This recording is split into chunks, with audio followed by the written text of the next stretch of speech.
Hello everyone, welcome to the channel. I hope everyone is doing good.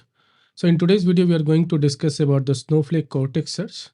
So nowadays, most of the technology companies are bringing some of the AI flavor in their product, so that the RAG model or RAG pipeline can be built on that particular product. So it's like you would have heard about LangChain.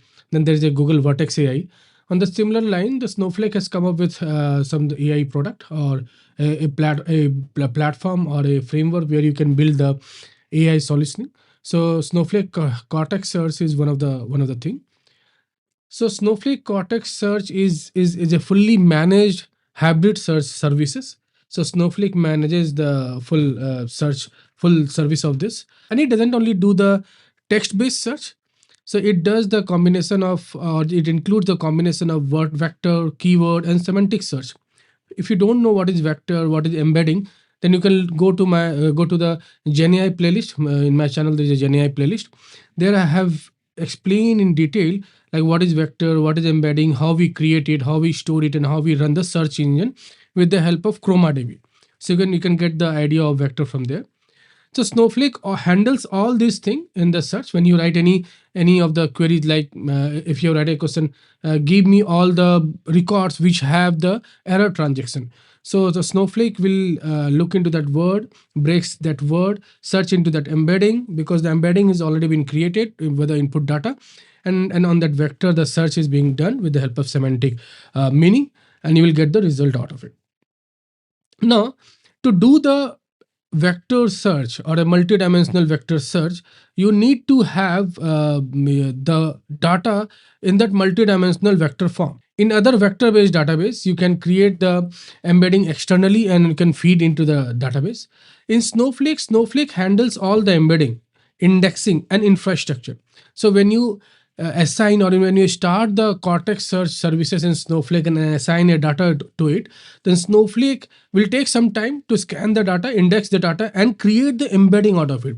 Actually, first the embedding is created, and then on that particular column, the indexing happens. Okay, and embedding also happens on the search of the column, which we will mention when we'll create the Cortex service. So it is designed to build the RAG application, means the searching from the set of data, semantic search from a set of data. The challenges with the Cortex search is the cost structure. The cost structure is very complex. Like in my previous video, you would have seen that I have discussed about the cost performance of the Snowflake virtual warehouse. The Snowflake virtual warehouse cost is very simple to get it, to understand how the costing of the virtual warehouse is done, because your warehouse can be spin up, spin down. There are not multiple services. But while using the Cortex search service, there are multiple services which are running simultaneously, and it's become very difficult to have that cost thing in a picture. So if you're not monitoring it properly, then the bill will be very high. So we need to understand first what is the purpose of the Cortex search. Is your application really needs this Snowflake Cortex search? And if your application needs this, then how we can track the billing thing, how we can reduce the overall billing of the your Cortex search on your application. So we'll understand how the Cortex search works. So this is from the Snowflake official documentation. So you will get all the detail of the Cortex search from here. So as I have mentioned in the introduction, that Cortex Snowflake itself automatically handles the embedding generation. It does the indexing by itself. It serves the infrastructure. It's a managed services. You don't need to track the servers or the compute layer by yourself. Snowflake transfer the data into the embedding, and then the search happens on that embedding. So for creating the Cortex search, like if you go through this document, you will understand that how the Cortex search actually works with the help of LLM. So there's a Cortex LLM functions which write that query into that, write the prompt into that. It understands the prompt, and the Cortex search is for searching from the indexing, how the vector embedding works. Okay. So the thing is, you have to create a database and warehouse everything before doing anything that you do in all the Snowflake use cases. So you are creating a table. So here you can see that it has created a table support underscore transcripts, and there are three columns into it, and you have inserted some data into it. Okay, fine. Now for enabling the Cortex, so now for the Cortex, you have to create the Cortex service. So create or replace Cortex search service. give the name, and on which column you want to do it. Now for this table, I have a column transcript underscore text. So you want to do the searching on this, means the embedding will be created on this as a indexes. Okay. The warehouse target lag means it will take the maximum of 1 day back of the data. See, if your base data is changing very frequently, then obviously your search result will also be not very much perfect. So it relies on 1 day back of the data to refresh the data. You can change the refreshing time of the data itself. Then for creating the embedding, now for creating the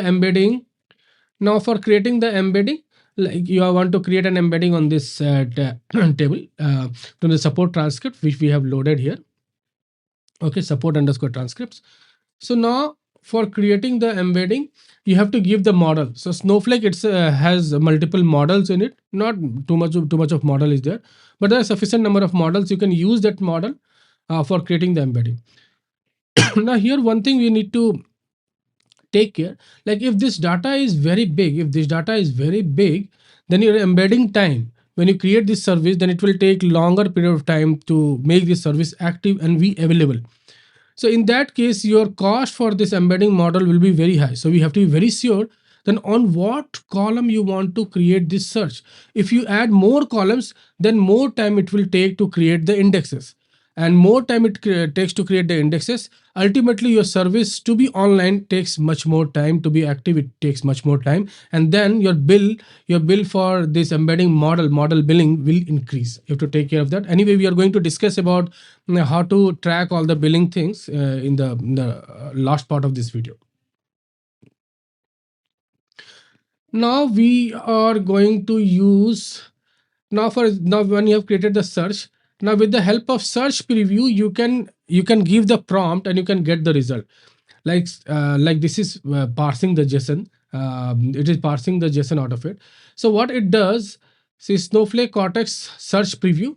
Okay, so this is your search service which you have created, Cortex search service which we have created now.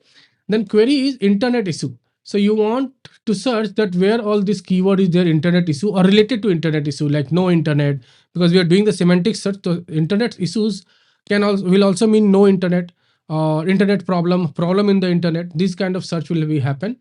The column is the transcript is text and region. You want these two as the output, and filter is you want to have the region on the, or this region on the North America. You can have the SQL like filter also here, and limit one. You want only one result.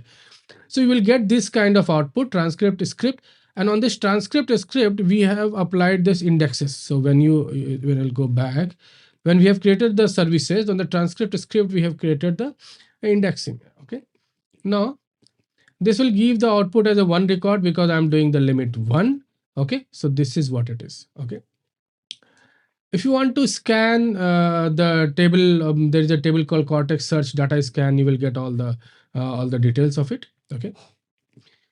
Now this is from the Snowflake console. If you want to do with the Python API, so with the Python API, you can connect to the Snowflake. You can start the sessions, the database schema, and then you have to also give that which Cortex services you want to connect to, and then you can give the prompt with the help of query variable, and then you can give all the filter, which column you want as an output, and you will get the JSON as an output. Okay. Now this JSON you have got, you can again what do you call, flatten the JSON more proper as for your requirement.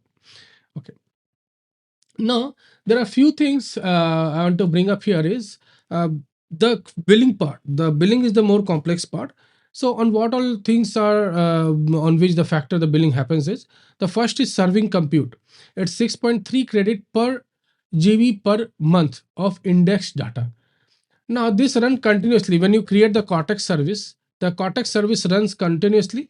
So whether you query it, whether you put a prompt or not, but that service will run continuously. And this is what is the cost for that serving compute. So if you don't want, if you're not required that Cortex service for few or for 1 week or for 10 days, then you can disable that Cortex service. So that will reduce the billing thing. Then embedding token, depending on the model. So when you were creating the embeddings, when you were creating the Cortex search, so for the embedding, you have mentioned the Snowflake model. So that model, like I'll just show you again. So when you were creating the services, here it is.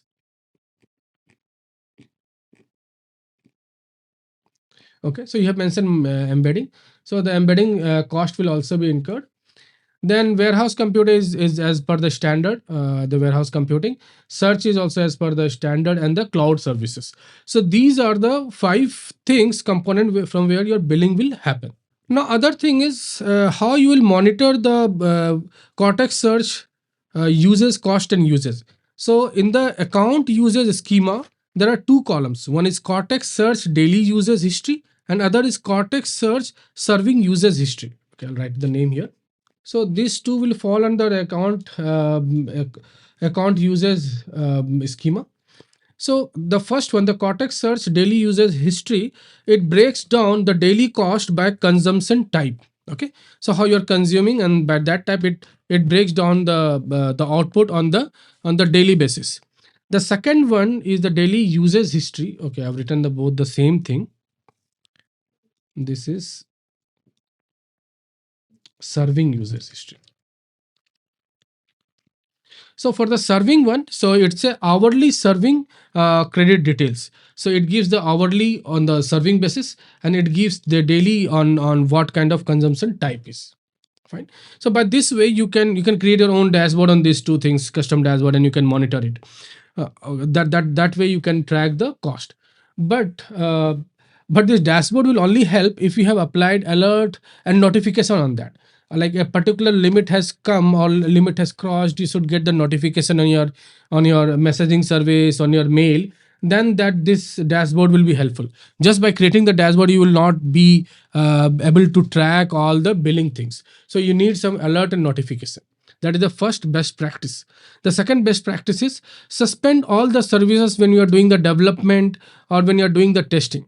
So by that time, if you suspend all the services, your serving compute will be zero for that particular duration. The other thing is when you are creating the index, think of the columns. If you include more columns while creating the index or when creating the Cortex search services, more the number of columns, more will be the charges, because it will take more time to create the embedding, scan it, create the indices. So if when the add the column only when you need them, don't add it if you don't need that. Okay.